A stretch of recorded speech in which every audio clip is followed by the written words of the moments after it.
Meet Mark. Mark is a smart guy. He has big dreams. He wants to start his own online business, get in the best shape of his life, and finally learn a new language. Last night, before going to bed, Mark was motivated. He wrote down a perfect to do list and told himself, "Tomorrow morning, everything changes. Tomorrow, I will be a machine." It is now 7 a.m. Mark's alarm goes off.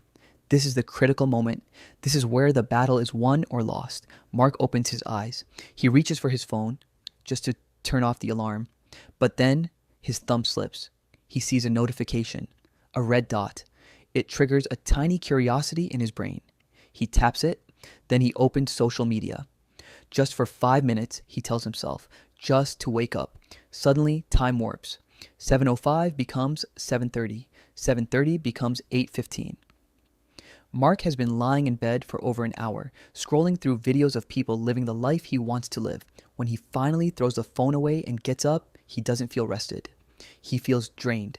He feels a heavy fog in his brain, and most importantly, he feels guilty.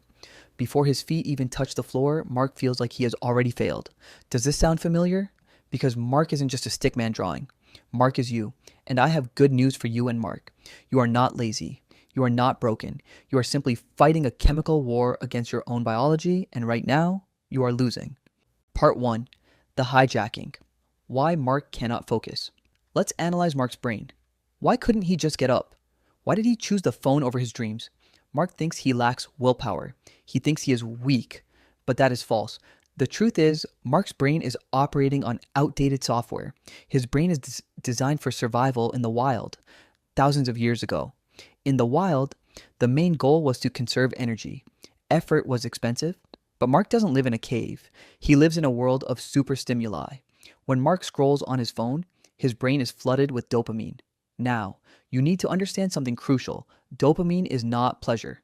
Dopamine is craving. It is the chemical that compels you to seek a reward. In the past, Mark's ancestors had to hunt or climb trees to get a dopamine hit.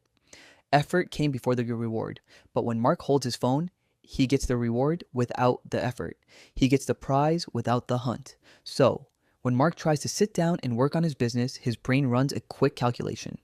Option A, do the hard work. It is boring, difficult, and the reward, money/success, is months away.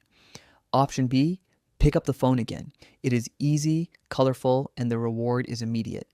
Mark's brain isn't broken. It's just doing what brains do, taking the path of least resistance. It has become addicted to cheap dopamine, and just like a junkie, it will fight him if he tries to stop. Part 2. The pain of starting the wall. So, Mark finally drags himself to his desk. He opens his laptop. He stares at the blank screen, and suddenly he feels it. A physical discomfort in his chest, a feeling of anxiety. He suddenly remembers he needs to clean his room, or grab a snack, or check his email. Anything but the work. Why does this happen? Neuroscientists have discovered something fascinating. When Mark thinks about a difficult task, the pain centers in his brain, the insular cortex, light up. This is real pain. To Mark's brain, the idea of writing a script or studying math registers as a threat, similar to burning his hand on a hot stove. So, what does Mark do to stop the pain? He distracts himself. He opens a new tab. The moment he switches tasks, the pain disappears. He feels relief. This creates a vicious loop.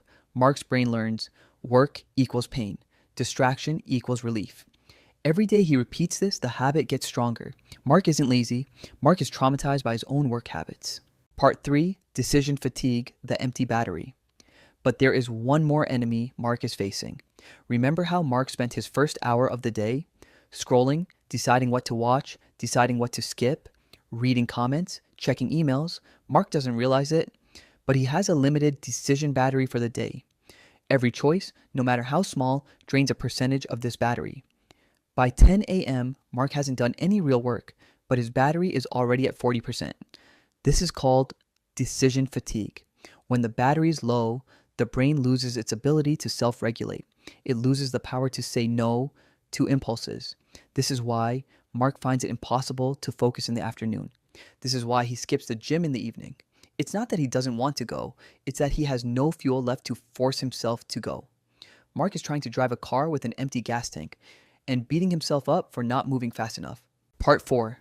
The solution. Rescuing Mark. So, how do we save Mark?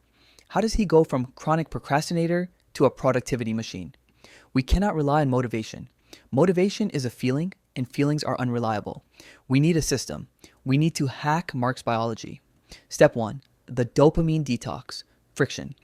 Mark needs to make the bad thing hard to do. Currently, his phone is on his desk. It's too easy. Mark needs to take his phone and put it in another room or lock it in a drawer. This creates friction. If Mark has to stand up and walk to another room to check Instagram, his lazy brain will say, too much effort, and he will go back to work. Step 2. The 2-minute rule. Overcoming the pain. Remember the pain Mark felt when staring at the blank screen. That pain comes from thinking about the mountain of work. Mark needs to stop looking at the mountain and just look at the first step. He must tell himself, I'm not going to work for 3 hours. I'm just going to write for 2 minutes. This is the golden rule. Anyone can do 2 minutes. It's not scary. The brain doesn't register 2 minutes as a threat. But here's the magic. Once Mark starts, the pain vanishes, the anxiety disappears, and suddenly Isaac Newton's law kicks in. An object in motion stays in motion. Once Mark breaks the surface tension, he will naturally continue for an hour. Step 3. Eat the frog. Mark must do the hardest thing first, while his battery is 100%. No phone in the morning, no emails. The first thing Mark does after waking up must be the most important task. He needs to spend his battery on his dreams, not on other people's content. The new Mark. Imagine Mark a month from now. He wakes up, he leaves his phone alone, he drinks water, he sits down and does just 2 minutes of work. He doesn't feel guilty anymore. He feels proud. He feels powerful. The laziness didn't disappear. He just learned how to outsmart it. You have the same hardware as Mark. You have the same potential. The only difference between the old Mark and the new Mark is that one waits for motivation and the other builds momentum. Stop waiting for the feeling to arrive. It won't. Put the phone away. Start the timer for 2 minutes and go be the person you promised yourself you would be.